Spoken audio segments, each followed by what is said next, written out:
Bom, pessoal, a palestra de hoje, né, é sobre evolução estelar, né? Eu vou pedir para que vocês mantenham o microfone silenciado, tá? E para que vocês, ao longo da palestra, vocês escrevam as suas dúvidas no chat, porque no fim da palestra eu volto no chat para ver as dúvidas, tá bom? Bom, evolução estelar, né? É um tema bastante interessante, né? O outro também era, mas esse tema faz a gente entender um pouco mais sobre como as estrelas se formam no universo, né?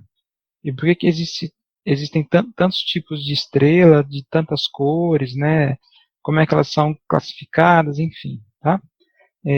Tá aí uma foto, essa foto foi tirada por uma colega, né? A Fátima Sandrin. Nós fizemos parte da pós-graduação juntos, e ela é uma astrofotógrafa bastante experiente. Ela está em Bauru e de vez em quando ela faz workshop de astrofotografia, né? Para quem tem algum equipamento de astrofotografia, de fotografia comum, né? É interessante fazer pelo menos uma vez esse, esse workshop da Fátima. É bem interessante. Eu não fiz ainda porque eu não consegui encaixar na agenda, né? E eu estou em Londrina, então fica complicado. Mas enfim, vamos lá. Evolução estelar é um tema em astronomia básica, tá? Então é um tema que sempre abordo nas aulas de introdução à astronomia, tá bom? Então já é uma fala que eu venho consolidando há algum tempo, né? Como eu já pedi, né? Deixe o microfone silenciado e escreva as dúvidas no chat. Eu acho que o Patrick Estrela aí está representando bem a pessoa com dúvida, né? O Patrick sempre faz essa cara meio de bobo, mas na verdade ele é muito, né? Ele faz as perguntas boas, né? Vamos lá. Vamos começar pelo que é mais simples, tá? Na verdade, eu vou falar uma série de características das estrelas, depois a gente entra nos fundamentos da evolução estelar propriamente dita, tá? O que é uma estrela? Bom, todo mundo tem uma concepção do que é uma estrela, né? Os antigos gregos, por exemplo, diziam que o manto celeste era um tecido preto, né? Só que esse tecido preto tinha furos. Então, você via algo muito luminoso por trás desse manto cheio de furos, tá? É, Algumas pessoas pode chegar a dizer que são pessoas que já passaram pela Terra e hoje estão no céu, tá? Essa também é uma concepção alternativa bastante comum. Mas no fim das contas, o que é uma estrela, tá? É uma bola de fogo? Né? Não é certo dizer isso por quê, né? Porque uma estrela é prioritariamente composta por plasma, tá? O que é o plasma? O plasma, entendido como o quarto estado da matéria, né, é um gás ionizado. O que significa isso? Você pega uma massa de gás e carrega isso com alguma energia, tá? Quando você supraexcita esse gás, ele se converte nesse novo estado que é o plasma, tá? E aí a estrela e o seu plasma vivem enquanto essa estrela tem condições de fazer sínteses químicas, tá? Isso vai ficar claro mais para frente. Mas, resumindo, o que é uma estrela? Uma estrela é uma esfera de plasma, tá? Que pode ter variadas temperaturas, variados tamanhos, né? E, através das suas sínteses químicas, ela produz e emite energia, tá bom? Estrela, então, na concepção espontânea, né, muitas pessoas acham que estrela tem ponta, né? Na verdade, quando a gente vê através da atmosfera, a gente vê aquele brilho, né, às vezes pontudo, né? Isso aí, na verdade, é turbulência atmosférica. Se a gente pudesse ver sem atmosfera, a gente veria que as estrelas são esféricas, tá bom? Vamos lá. Bom, o Sol é o nosso principal exemplo, né, porque é a estrela mais próxima da gente, mas a quantidade de estrelas somente na Via Láctea estima-se algo em torno de 100 bilhões de estrelas, né? É muita estrela. Na verdade, a medida é 250 bilhões mais ou menos 150 bilhões. Então, a ordem de precisão, para mais ou para menos, é de 150 bilhões de estrelas. Então, quando eu falo 250 bilhões mais ou menos 150 bilhões de estrelas, quer dizer que, no mínimo, a Via Láctea tem 100 bilhões de estrelas. Tá? Bom, para contar até 1 bilhão, 16 horas por dia, a gente precisaria de viver 2 vezes. Tá? Para contar 1 bilhão, para vocês terem ideia de que é um número inimaginável. Tá? E a nova estimativa aí para a dimensão da Via Láctea é de 200 mil anos-luz, tá? De diâmetro. 200 mil anos-luz, né, é o tempo que um feixe de luz leva, né, ou a distância que um feixe de luz percorre em 200 mil anos. Tá? Então, também é uma distância inimaginável. Tá? Vamos lá.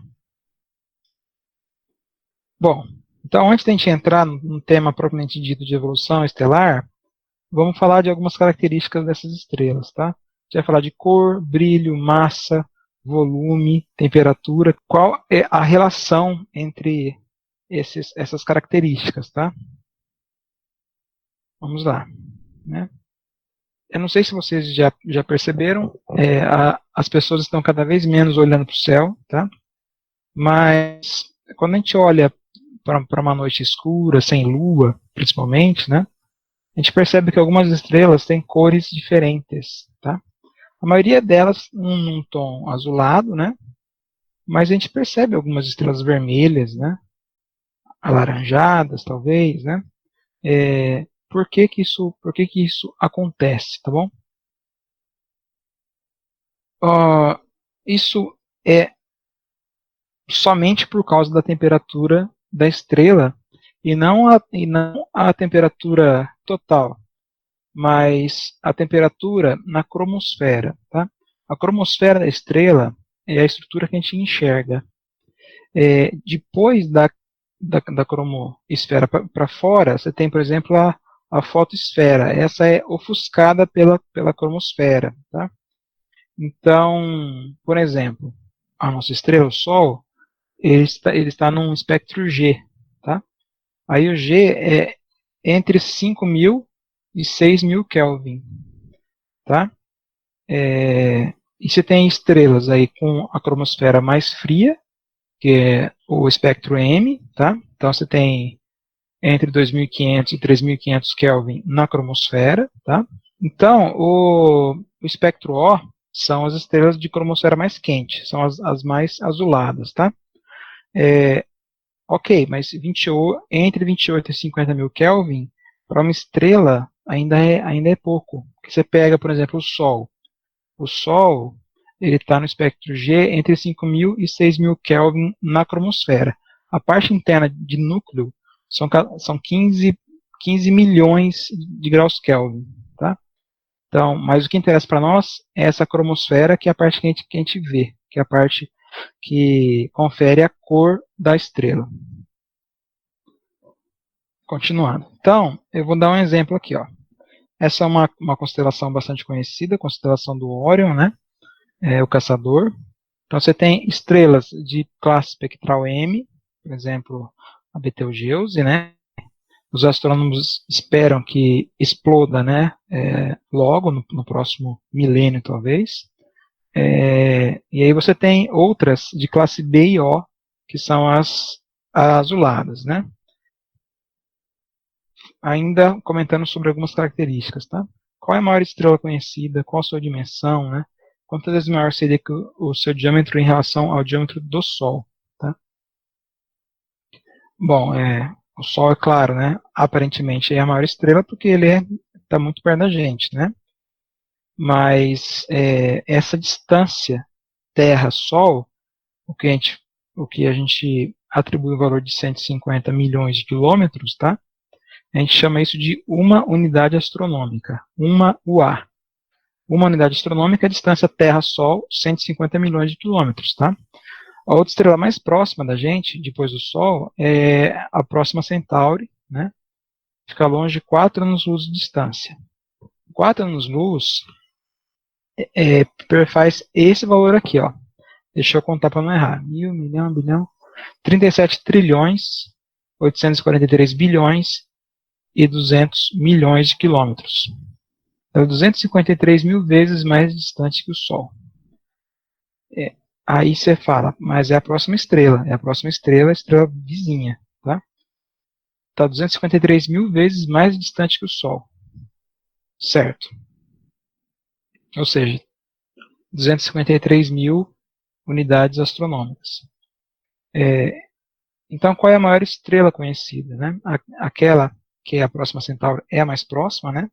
A maior estrela conhecida é a VY Canis Maiores, tá? Está a 5.000 anos-luz de distância da Terra, o que confere a ela característica de ponto, né? Mas o seu diâmetro é de 2,9 bilhões de quilômetros, ou 9 unidades astronômicas. 9 unidades astronômicas, pessoal, é como a órbita entre a órbita de Júpiter e Saturno, talvez a órbita de Saturno. Então, imaginem o Sol, né, a nossa estrela, com o diâmetro da órbita de Saturno. Tá? Essa é uma senhora estrela. Tá? Então, é atualmente a maior estrela conhecida. Certo. Então, as estrelas possuem essas características: brilho, luminosidade, temperatura, diâmetro, a massa, né? E pegando todas essas informações e colocando isso em um gráfico, em uma planilha, né? Você sai com um diagrama HR, né? Quem foi o criador do diagrama HR, na verdade foram dois cientistas, tá? O Einar Hertzsprung e o Henry Norris Russell. O primeiro é dinamarquês, o segundo é norte-americano, tá? Eles fizeram juntos esse estudo e criaram, então, um diagrama que considera todos esses fatores, tá? Então surge o diagrama HR, que é algo parecido com isso, tá? O que tem no diagrama HR? Eu vou até marcar aqui agora, de vermelhinho, não de amarelo. Você tem luminosidade da estrela, de 1, que é a referência solar, de 1 até 1 milhão, e de 1 até 0,0001, tá? A luminosidade, a taxa com que uma estrela emite energia em relação ao Sol, tá? A temperatura da superfície, que é a cromosfera. Então você tem aqui, ó, cadê o Sol? O Sol é o número 7. O número 7 está aqui, ó. O Sol, se a gente puxar aqui embaixo, ó, na ordem de entre 5 e 6 mil kelvins, tá? Na cromosfera. E aqui você tem estrelas pequenas e estrelas grandes, tá? As maiores ficam lá em cima. E isso tem a ver também com a relação de emissão de energia, que é a coluna, então, da esquerda, tá? Essa coluna aqui está relacionada com essa coluna aqui. Certo? Então, o diagrama HR traz bastante informação, e quando os dois cientistas, o Hertzsprung e o Russell, começaram a colocar essas estrelas nesse gráfico, eles perceberam a formação de uma linha, que é essa linha aqui, ó. Depois eles chamaram de sequência principal. Nessa faixa é onde estão as estrelas mais estáveis, ou seja, já passaram da fase de formação e ainda não entraram numa fase de extinção, tá? O Sol é um caso disso, né? O Sol.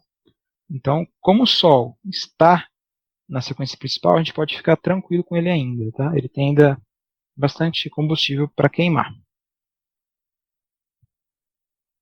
Bom, agora vamos sim entrar no tema de evolução estelar. que significa essa expressão? É um conjunto de processos, né, pelos quais uma estrela passa durante o seu surgimento, manutenção e extinção. Eu não gosto de usar o termo vida e morte porque é algo muito orgânico, né? Enfim, tem gente que prefira falar vida e morte de estrela, mas prefiro falar surgimento e extinção. Como nasce uma estrela, né? Primeiro você tem a formação de uma protoestrela. E aí vem uma teoria que nem é tão antiga assim, é século XVII, tá? Teoria da nebulosa solar primitiva, né? O que acontece? Você tem uma gigantesca nuvem de gás, principalmente formada de hidrogênio, tá? E essa nuvem ela vai se condensando por conta de interações gravitacionais, tá? A partir do momento que esse acúmulo de matéria tem massa suficiente para iniciar uma fusão nuclear interna, acontece uma reação em cadeia, né? Esse ponto ele se acende e é quando surge uma protoestrela. Tá? A protoestrela, você encontra ela em nuvens de gás, como essa imagem, né? Essa imagem aí mostra. Ela está lá no centro, né? Porque é onde acumulou a matéria e essa protoestrela acendeu. Demora um tempo até que essa nuvem seja dissipada, esse grande aglomerado de gás se dissipe. Tá? O que causa essa limpeza é a pressão de radiação. Tá? Quando uma protoestrela ela inicia o seu funcionamento, ela começa a emitir, né? A emitir várias radiações, inclusive partículas pesadas, né? E todas essas partículas, grande parte delas, transmite momento linear. Isso quer dizer o quê? Quando a partícula tromba com um átomo de hidrogênio, esse átomo de hidrogênio ele é afastado. Então, aquela partícula desprendida da protoestrela causa uma pressão de radiação nessa nuvem de gás. Então, com o tempo, essa nuvem de gás ela vai se afastando da protoestrela. Tá? Nessa afastada, alguns corpos começam a se formar em torno da estrela. Tá? E é onde você tem aí a formação também de discos protoplanetários. Tá? É como se forma, por exemplo, um sistema planetário. Tá? Mas nesse momento, então, quando a nuvem começa a ser dissipada, há ou não a possibilidade de formação de um disco protoplanetário, vai depender muito dos elementos químicos que tem na nuvem. Tá? Não é só hidrogênio. Tá? Bom, essa própria pressão de radiação que ocorre por conta da quantidade de partículas emitidas, essas partículas são as mesmas, por exemplo, que causam na Terra a aurora boreal, ou a aurora austral, se for no sul. Né? Essa partícula entra pelos polos, né, onde o campo magnético é menos intenso, né? A Terra é menos protegida, né, próxima dos polos, tá? Partículas vêm do Sol na nossa direção e são desviadas para o Polo Norte ou para o Polo Sul, onde acontece então a aurora boreal. Bom, a gente pode dizer que a estrela nasceu quando ela faz essa limpeza no entorno. Esse ponto aí brilhante já é uma estrela, tá? Ela já limpou a sua redondeza, só que essa nuvem ela é tão gigante que ela formou outras estrelas. Né? O que a gente está vendo aí é um berçário de estrelas. Tá? Essas estrelas estão muito distantes entre si. E a nuvem, dá para imaginar o tamanho dessa nuvem. Né? Então, você tem a formação de várias estrelas ao mesmo tempo. Tá? Quando ela limpou a sua vizinhança próxima, então, a gente diz que a estrela, então, ela foi gerada. Ela nasceu, entre aspas. Né? Esse é um exemplo, né, de estrelas formadas. Esse aqui é o aglomerado das Pleiades. Tá? As Pleiades, eu não sei bem se é a época dela, eu acredito que sim. É um aglomerado visível a olho nu, perto da constelação de Touro, tá? Isso aí depois vocês tiverem chance de instalar o Stellarium, por exemplo, né? Lá é fácil encontrar as Pleiades para olhar no céu. Bom, as Pleiades é um berçário de estrelas, né? É um berçário bastante jovem, né? Tanto que algumas estrelas ainda estão limpando a sua redondeza, tá? É o que a gente vê aí nessa imagem, nesses envelopes de gases em torno de muitas estrelas aí. Então, as estrelas principais são 7, né? São as mais brilhantes aí, tá? Eu não saberia dizer quais são, mas acredito que seja essa, uma delas, né? 1, 2, 3, 4, 5, acho que é isso. 6, 7. São 7 estrelas principais formando, então, o aglomerado aberto das Pleiades, tá? Vamos lá. É um berçário de estrelas. Então, não existe evolução estelar sem síntese química, tá? Como é que funciona uma fusão nuclear simples aí?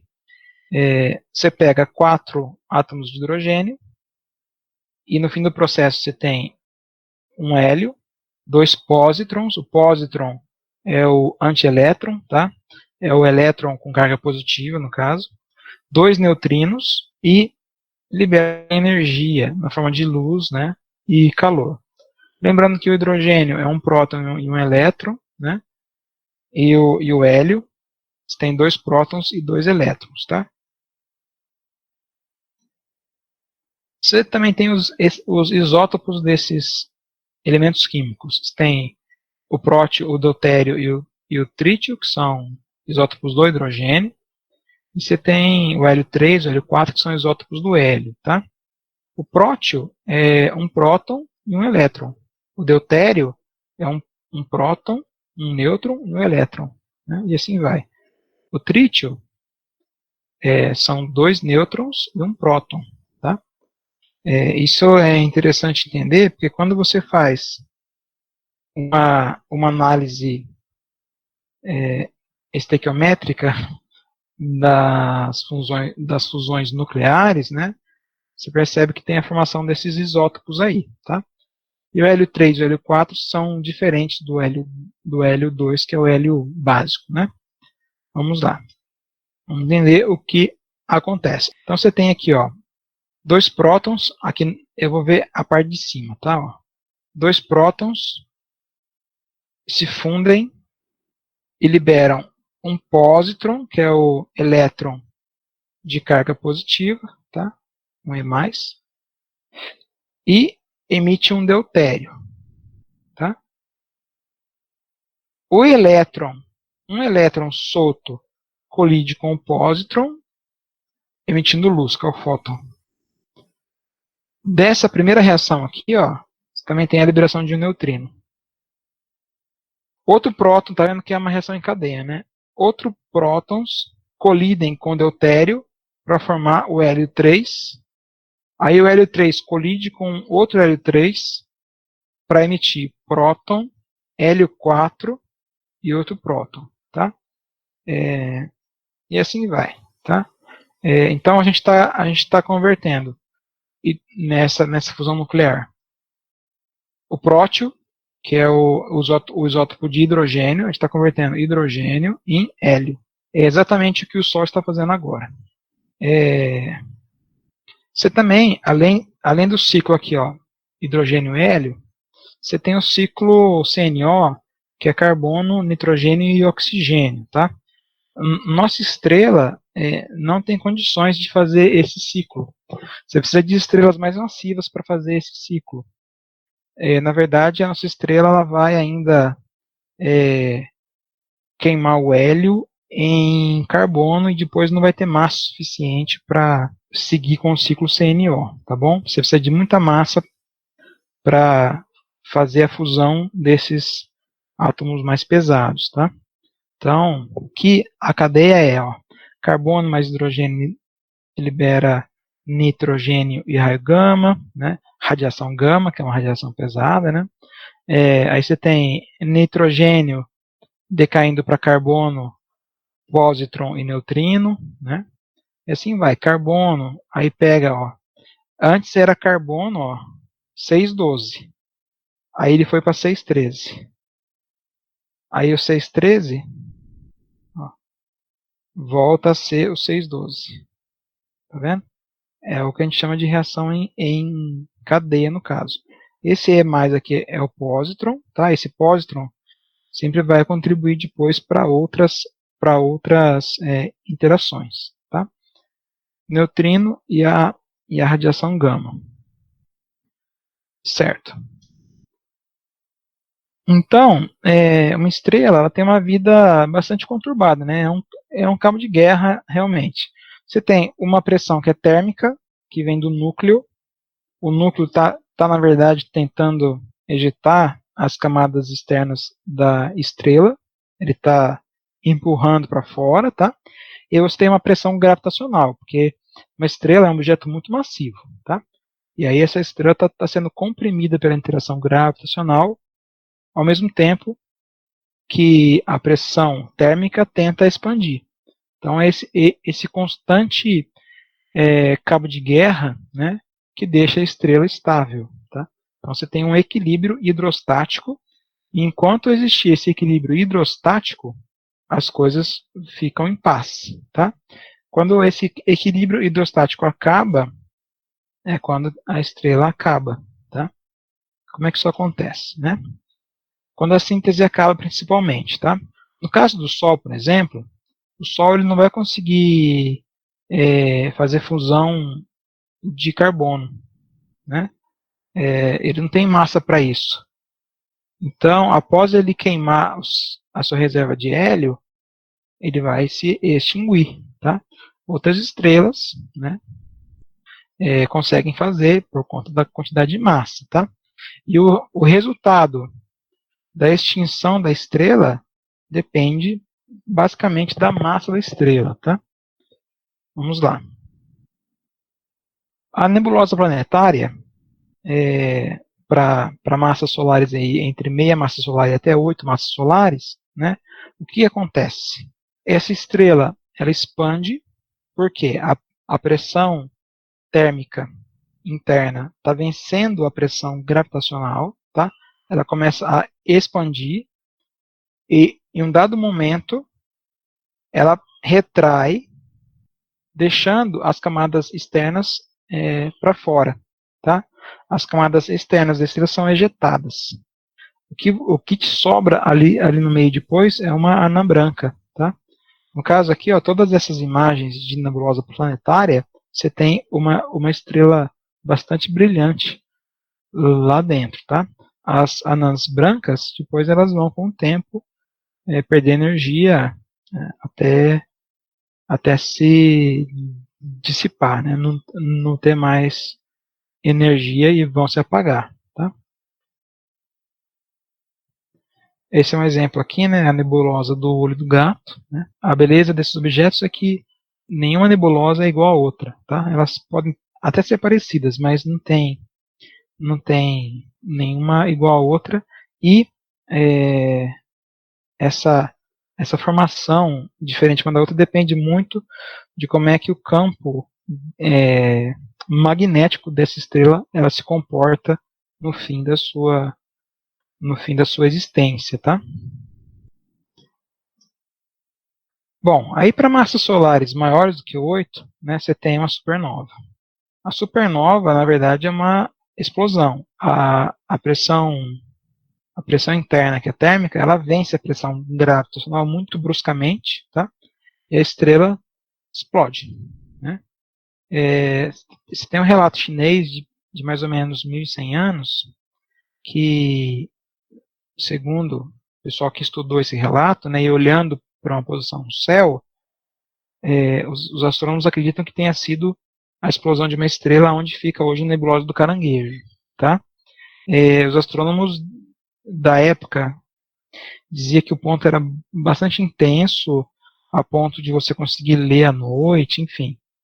Foi um evento, né, de explosão de supernova, E aí os astrônomos estudando conseguiram identificar, de certa forma, de que lugar do espaço esses astrônomos chineses estavam falando e chegaram e encontraram esse objeto aqui, né?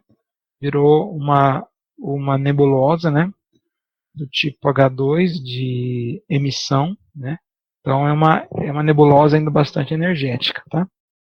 Você tem nebulosas de absorção e tem nebulosas de emissão, tá?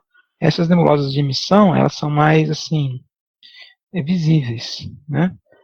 Geralmente, uma nebulosa de absorção, ela obscurece um manto de estrelas, por exemplo. Quando você olha para o Cruzeiro do Sul, tente fazer isso depois se você mora afastado do centro urbano.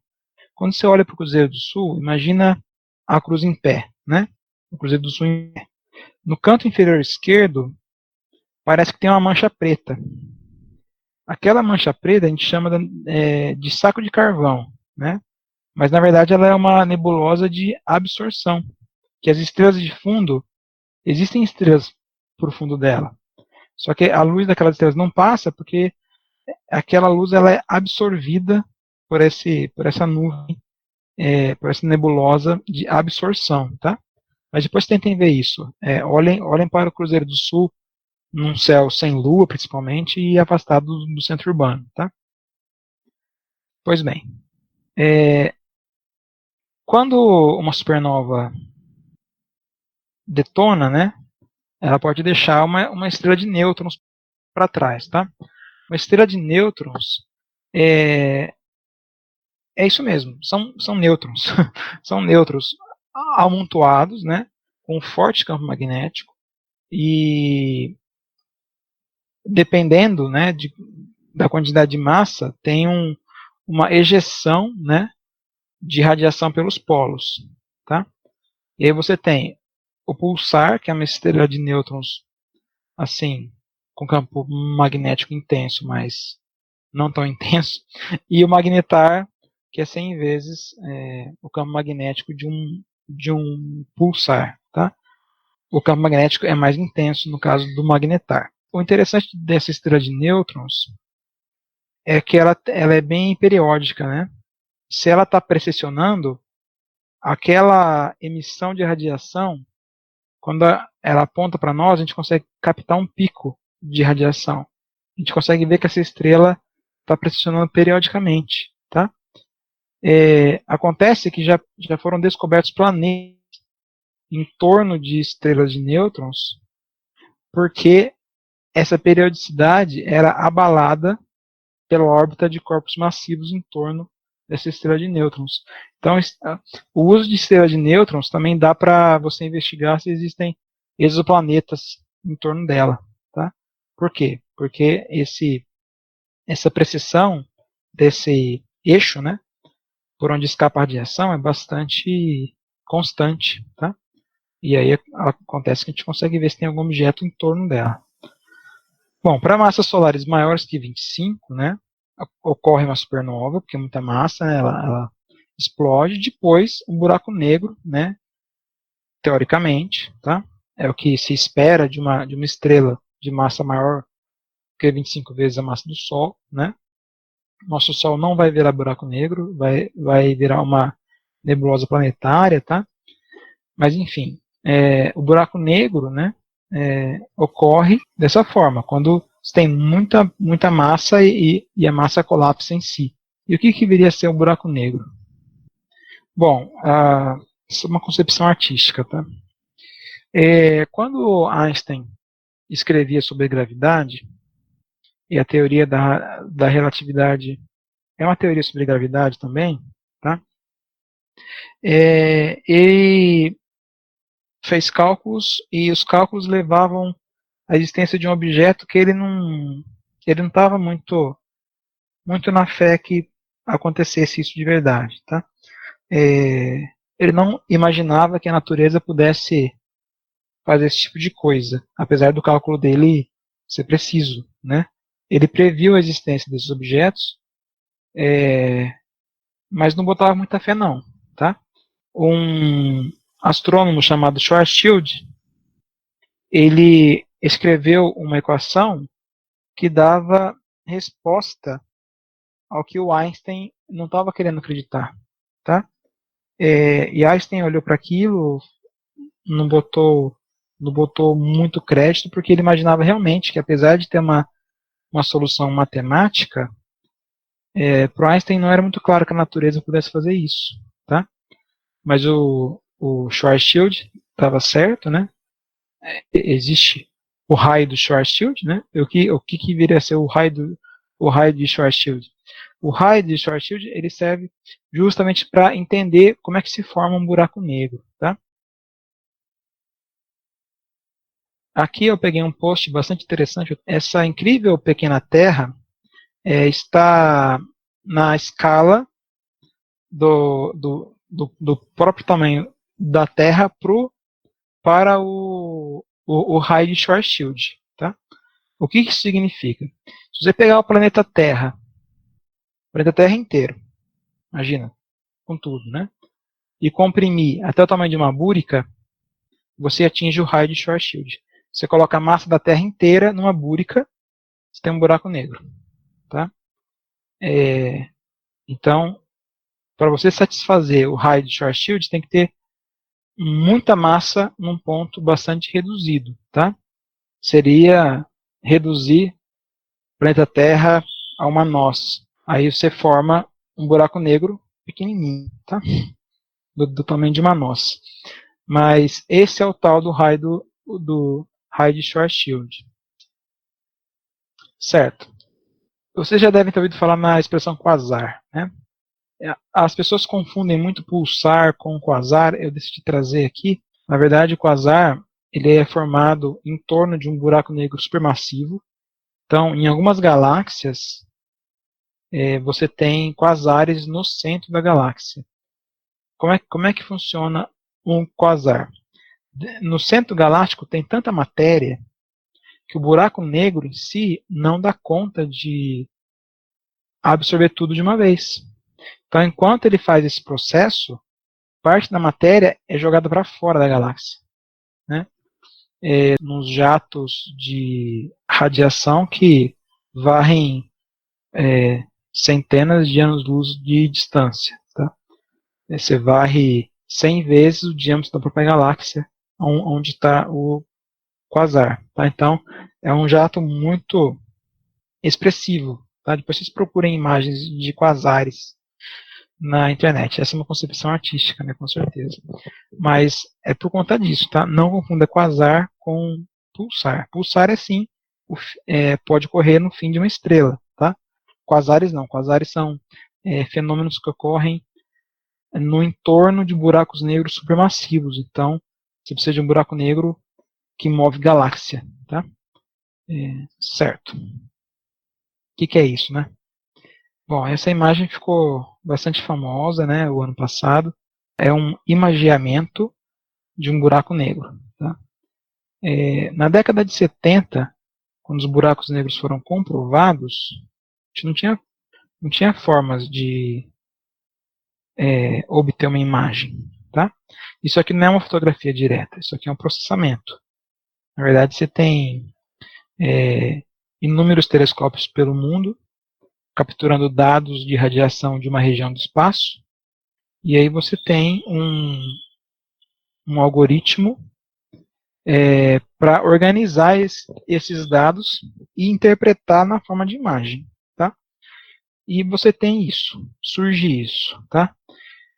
Aqui dá para ver certinho, aqui, ó, o núcleo seria o núcleo do buraco negro, e aqui em torno, não vou saber o nome exato, anel de ecreção, desculpem, mas me falhou agora, depois na edição eu coloco. Mas você tem aqui o horizonte de eventos, né?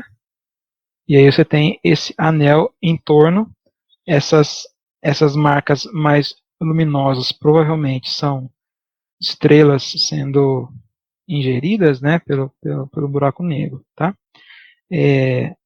Essa imagem que foi obtida no passado. Aí as pessoas ficam assim, nossa, mas que imagem esquisita, né? a gente não pode se desapontar com esse tipo de imagem, por quê? Né? Olha que exemplo interessante. Né? Essa foto aqui, ó, é de 96. E essa foto aqui é de 2015. Ou seja, 19 anos depois, a gente partiu dessa qualidade para essa aqui. Tá? Este é Plutão. O planeta não Plutão. Tá? A gente não pode decepcionar porque daqui a 20 anos a gente vai ter outra imagem de buraco negro. E é assim que a ciência evolui. Né? As estrelas evoluem, os telescópios evoluem e a ciência vai junto. Tá? Então, a gente não pode desanimar. Daqui a 20 anos, a gente vai estar vendo imagens muito melhores, tá? Dos tais buracos negros. Essa cientista foi quem chefiou, né, esse trabalho, a Kate Bowman. Você tem aí, ó, todos esses HDs que foram colecionados dos observatórios pelo mundo. Se não me falha a memória, 18 sites, né, de coleta de dados, dando um total de 5 petabytes de informação. 5 petabytes de números. Você não tem imagem aí dentro, você tem número, você tem matriz. Tá? O petabyte equivale a 10 elevado a 6 gigabyte. Tá? Então você faz aí, 5 vezes 10 a sexta gigabytes. É muita informação. Tá? E ela chefiou a criação do algoritmo para interpretar todas essas informações. Então, ela tem um grande mérito aí na formação desse primeiro imageamento. Mas, voltando então, sobre evolução estelar. Você tem aqui, ó, massas solares, né? Muito pequenas, de 0,08 até 0,45. Protoestrela, depois hidrogênio formando hélio, você vira uma gigante vermelha de hélio, depois isso aqui se dissipa e vira uma anã branca. Aí massas solares que nem a nossa, ó, de 0,45 até 8 massas solares. De novo, protoestrela, hidrogênio formando hélio, vira uma gigante vermelha, depois vira uma supergigante vermelha, quando o hélio começa a ser queimado em carbono e oxigênio, tá? Depois vira uma nebulosa planetária. Por quê? Porque ele não vai conseguir fundir carbono ou oxigênio, tá? Depois vira uma anã branca formada por carbono e oxigênio. É o fim da nossa estrela, tá? Para massas solares de 8 a 25, você tem o processo aqui, ó, hidrogênio fundindo para formar hélio. Depois o hélio entra na fase do CNO, tá? E depois tem outras fases com outros elementos, tá? E aí acontece a supernova. Na hora de começar a fundir o ferro, não consegue. Aí vira supernova, depois estrela de nêutrons, que é o pulsar ou o magnetar, dependendo do campo magnético. E para massas solares de 25 até 100 massas solares, você tem, de novo, né, o hidrogênio sendo convertido em hélio. Aí você tem um objeto chamado de estrela Wolf-Rayet, que é uma estrela bastante brilhante, tá? E aí quando ela começa a fundir o ferro, ela não começa, ela vira uma supernova, tá? Ela explode e depois, por conta da quantidade de massa, vira um buraco negro. Tá? Esses são os principais 4 ciclos, né, de evolução estelar. E o nosso Sol, né? Lembra da sequência principal? Lá no diagrama HR, nosso Sol ele está nessa sequência principal, ele está aqui, ó, tá? Hoje ele está com 4,5 mais ou menos, né, bilhões de anos. Cadê meu ponteiro? Tá aqui. 4,5 bilhões de anos. Deixa eu trocar a cor que está difícil. Vou trocar a cor aqui, vamos pegar o vermelho. Pronto. Ó, queimando hidrogênio no núcleo. tá?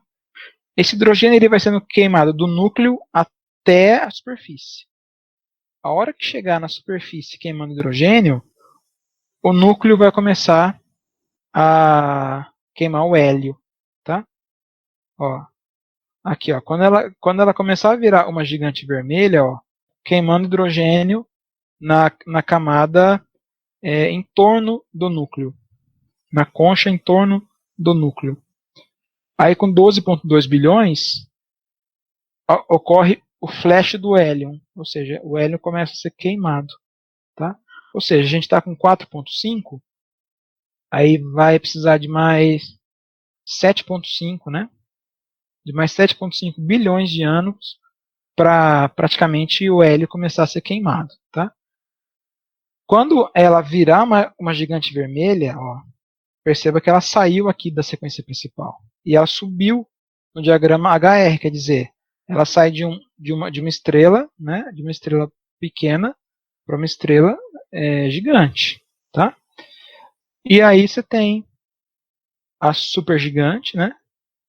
Quando ela vira uma supergigante, ela, perceba aqui também que interessante, né? Ó, aqui hoje ela está com mais ou menos entre 5 e 6 mil kelvins na cromosfera, depois ela vai ficar com mais ou menos 3.000 Kelvin, que é a classe espectral M, ou seja, a classe espectral de uma gigante vermelha depois de uma supergigante vermelha, tá?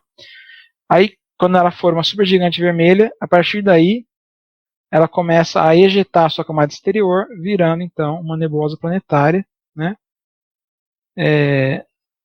Até depois de muito tempo, né, virar uma anã branca, tá? Aqui, ó, sem combustível para queimar, né? Então a estrela começa a esfriar, tá? Certo, vamos lá. Então aqui está a sequência, né? Ó. Ela vai ficar 9 bilhões de anos na sequência principal, o que ainda dá para a gente 4,5 bilhões de anos de paz.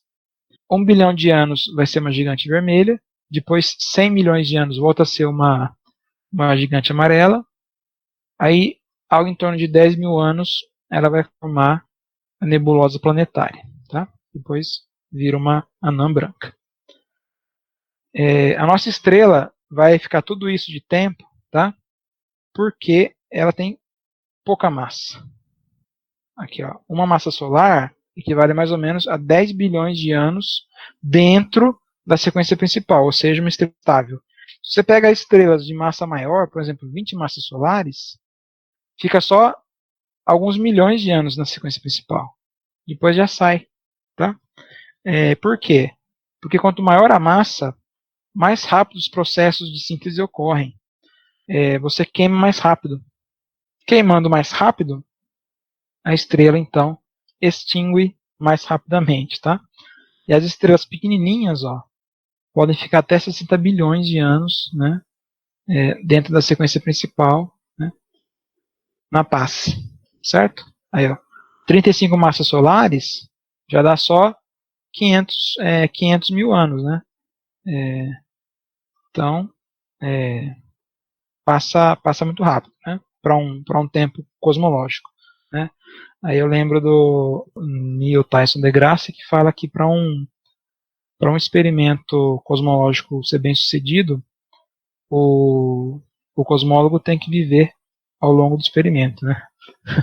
Bom, o ciclo de vida do Sol, né? Ocorreu o nascimento há 4,5 bilhões de anos. Agora estamos aqui, ó, em 4,5 bilhões de anos. Quando chegar em 9, entre 9 e 10, né, ela vai virar uma gigante vermelha, né, e depois, dali mais 1 bilhão de anos, né, ela vai virar uma nebulosa planetária, tá? E assim vai. Então esse é o ciclo da nossa estrela, né? Para quem estiver preocupado, você precisa correr com as coisas do dia a dia, tá bom? Certo. Obrigado. Essa é uma palestra que é um pouco mais curta que a anterior, né? E vou agora lá no chat ver dúvidas, enfim, para a gente poder conversar um pouco também, tá? Certo. Então, deixa eu enquadrar aqui melhor. Tá bom. Então, gente, já vou agradecendo novamente, né, a presença de vocês, né. Como eu já disse, hoje era um pouco mais curta, né, a palestra, né. Então eu deixo agora para vocês fazerem, né, perguntas, tá? Vamos ver aqui o que escreveram, tá? Como é que uma anã branca ela se mantém? O Rafael Costa perguntou, né? Uma anã branca, ela não faz sínteses novas, tá? Na verdade, ela tem um amontoado de matéria que já tem bastante energia, tá? E ele vai esfriando, né? Ela vai esfriando, tá? Porque ela perde o brilho ao longo dos séculos, né? E ela se esfria, né? Então, ela não se mantém, né? Ela vai sendo extinta cada vez mais, tá? Não sei se foi isso que você perguntou, mas ela não se mantém. A nebulosa de absorção, como seria? Não seria como um buraco negro? Não, não, não, porque uma nebulosa de absorção ela não distorce o espaço ao seu redor, tá? Existe, é claro, existe uma quantidade de interação gravitacional dentro de uma nebulosa de absorção, com certeza, né? Mas não dá para comparar com um buraco negro, tá? A luz ela é desviada para dentro do buraco negro porque você tem uma, uma distorção espacial. O espaço em torno do buraco negro que está curvado. Não é que magicamente a interação gravitacional puxa a luz para dentro do buraco negro. Não. A luz ela segue o caminho comum pelo espaço. Só que o espaço é curvo. Então a luz faz a curva para dentro do buraco negro, tá? Mas não tem comparação, tá? A nebulosa de absorção, ela simplesmente funciona como uma cortina, né? Então se você tem estrelas de fundo, essa cortina grossa que seria essa nebulosa segura essa radiação de fundo, né, no caso. A nebulosa do Saco do Carvão, que fica no Cruzeiro, é um objeto bastante interessante para entender, né, o que está acontecendo. Tá? Uma estrela supergigante vermelha está menos densa que uma estrela na sequência principal? Nossa, essa é uma pergunta excelente, hein? Densidade? Eu não vou saber te responder agora, tá, Rafael? Se eu tivesse que arriscar, não, eu não vou nem arriscar, tá? Eu não sei, não faço ideia, tá? A gente tem assim, intuitivamente a gente diria que como a estrela tem maior massa, ela é mais densa por causa da interação gravitacional. Mas o que me garante que a intuição está valendo, né? Então, assim, eu não vou te responder agora, tá, Rafael? Depois eu vou ver isso. Na escala de vida do Sol, quando a vida na Terra seria extinta aproximadamente?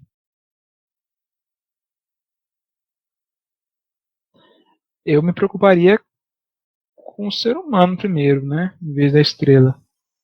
Acho que a vida na Terra vai ser extinta antes de qualquer perigo que a estrela possa apresentar por conta da forma como a gente trata o mundo, né?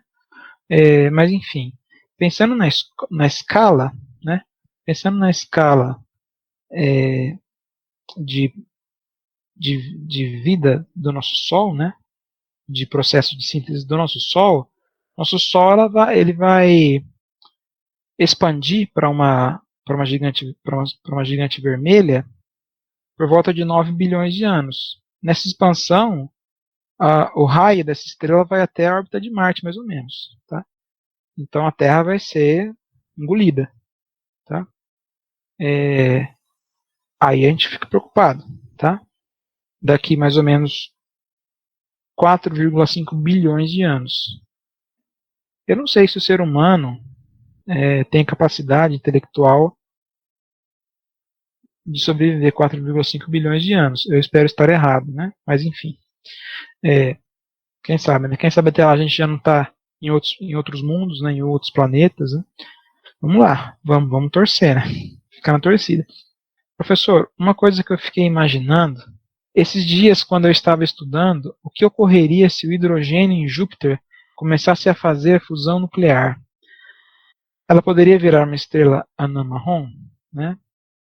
E se isso ocorresse, ou se já existisse em nosso sistema solar, como você acharia que seria o nosso céu à noite? Bom, primeiro vamos falar de Júpiter, tá? Para uma protoestrela ter ascendido em Júpiter, Júpiter precisaria ser 100 vezes mais massivo. 100 vezes, tá? Então ainda demoraria, assim, teria que ter muito mais massa, né? 100 vezes mais massa do que tem hoje para acender, tá? Vai acender? Não, não vai acender, tá? Porque não tem massa suficiente para fazer fusão nuclear naturalmente, tá? Certo. 100 vezes mais formaria uma protoestrela queimando hidrogênio. Como é que seria nosso sistema solar com um sistema binário de estrelas, né?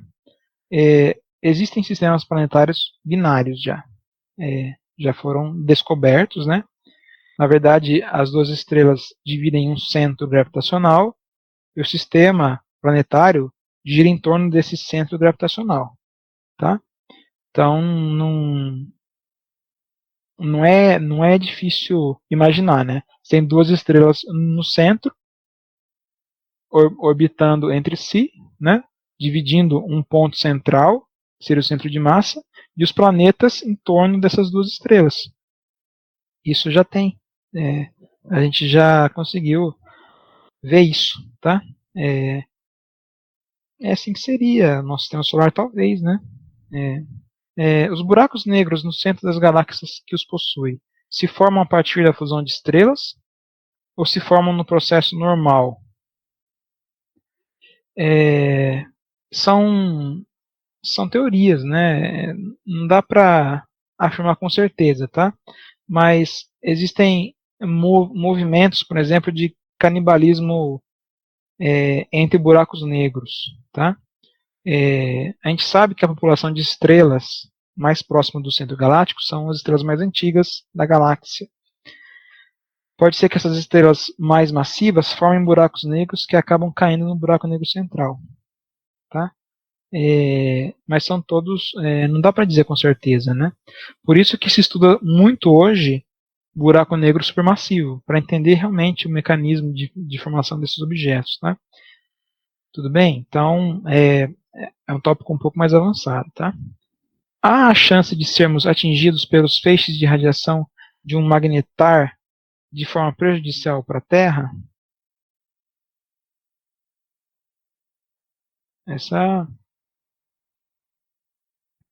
Tudo pode acontecer, né? Mas a probabilidade é ínfima, né?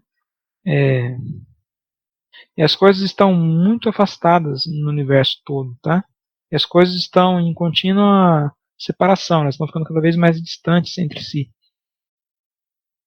Então a probabilidade disso acontecer, enfim, é muito difícil isso acontecer. O senhor poderia especificar um pouco mais sobre a diferença entre pulsar e magnetar?